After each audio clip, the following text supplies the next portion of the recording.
What's up, you guys? So recently more and more people have been questioning the legitimacy of the college degree, right? A lot of people are saying after college they end up not using their degree or end up needing something else besides the degree or end up just going into something completely different. And that is very common considering the fact that now is the best time to make money online. And of course, with the increased number of young adults making money online instead of making money in the traditional 9-to-5 setting, a lot of people are questioning the legitimacy of the degree. So let's go ahead and talk about it.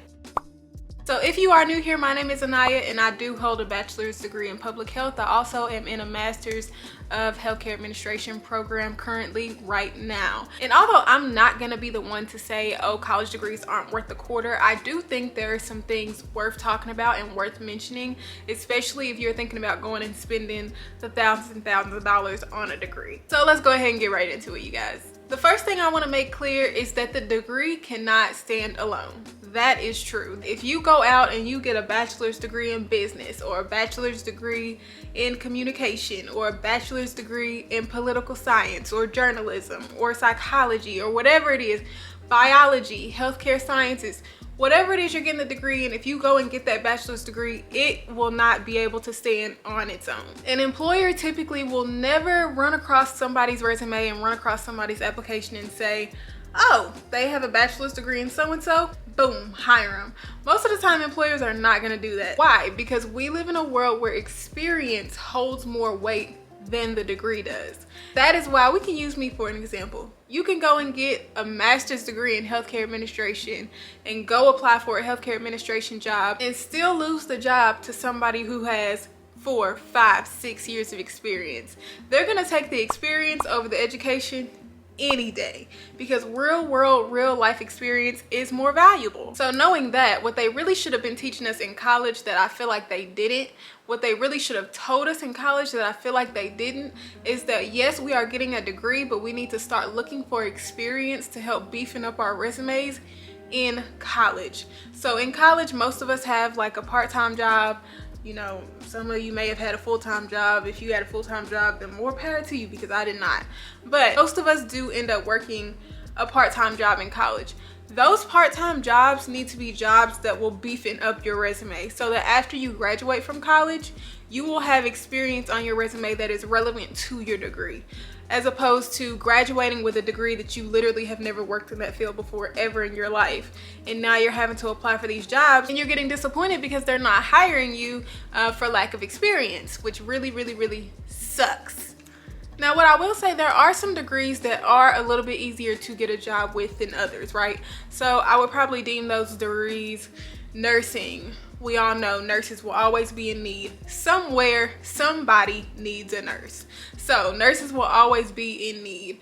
Engineers, a lot of them when they graduate, especially because the degree is just so difficult to obtain, a lot of engineers do have pretty good luck as far as getting a job after they graduate. Anything relative to like government work, social work is a good example. Most of the time, social workers don't really have an issue getting a job after college. I know some positions in social work do want you to have a master's, but I have seen some jobs online where they just want you to have that bachelor's. So social work is a good one too. Typically, we always will need a social worker. Teachers. We will always need teachers. The education system has gotten a bad rep in the past for a lot of different reasons. The reason number one at the top is the pay. But if you do love kids and you want to go into something where you're inspiring the next generation of youth, then teaching may be a good position for you. So if you get a job like this where the work is in demand always, all the time, then it probably will be a little bit easier for you to get a job after college. I'm talking about if you get a very broad degree, like if you get a degree in communication or if you get a degree in business management, healthcare administration. That's a very broad degree where you could do like a whole lot of different things with that degree. My recommendation for you is to figure out what you want to do in that degree early, like while you're still in college, and make sure that whatever jobs you're working are going to be jobs that matter whenever you go into the workforce after you graduate. Okay?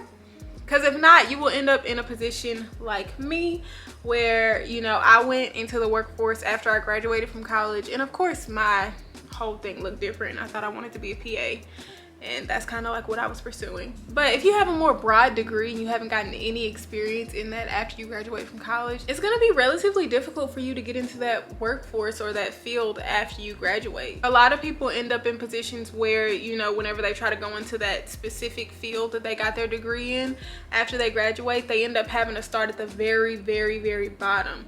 So like very, very entry level, and then work their way up. And I'm talking entry level, like I'll just say less than $20 an hour. Entry level, less than $20 an hour. A lot of entry level positions will probably start you less than 16 or less than 15. But I'm just gonna do the broad range because, you know, everybody lives in different states, everybody's getting degrees in different things, yada yada yada. But you see, the benefit of starting in college, you can knock those entry-level positions out, and that entry-level experience, you can knock it out freshman, sophomore, junior year. Senior year, you can start getting your resume together, and then you can start applying for some of those mid-level jobs that will get you a much better salary than you would have had you not gotten that experience. I ended up going into something completely different after I graduated from college. So I didn't even work in public health, and honestly, part of the reason why I didn't work in public health is because public health is typically, those jobs are typically tied down to one city. Like you'll work at the health department in a city or whatever, and a lot of them are typically in person. But because me and my fiance were moving around so much, I couldn't commit to a long-term contract with like a health department or whatever. So that's more so why I wasn't able to get into my field of work right after college. I was able to get a nice paying job after I graduated from college, but the job just didn't have anything to do per se technically with what I actually had an interest in or what I actually wanted to do. It was kind of just a job to give me some money. So the moral of this story really, you guys, is, because really I'm just telling you this because I don't want you to make the same mistakes that I did. When you're in college, make sure you work entry-level positions. Make sure you work towards whatever career you want early. Work towards that while you're in college still. And please, please, please, please, please make sure that you network with the people in your department, with the people in your college. So if you're in the College of Arts and Sciences, make sure you network with the people in the College of Arts and Sciences, okay? Because those people are typically people who hold like masters, doctorates, PhDs.